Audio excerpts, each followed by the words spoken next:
وبس.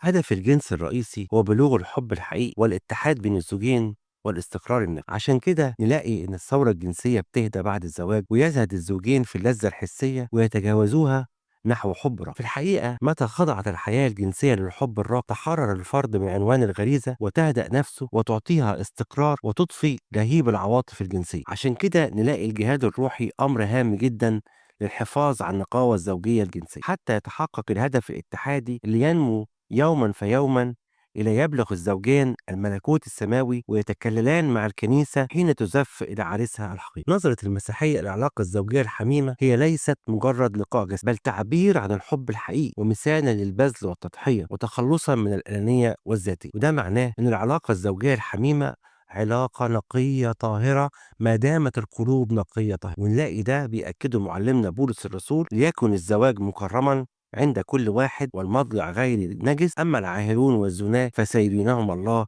عبرانيين 13:4. إن كنا نتكلم عن طهارة النفس فهي النقاوة من الأهواء والشهوات والرغبات الأنانية. معلمنا بولس الرسول بيوصي تلميذه تيموثاوس ويقول: لا يستهن أحد بحداثتك، بل كن قدوة للمؤمنين في الكلام، في التصرف، في المحبة، في الروح، في الإيمان، في الطهارة.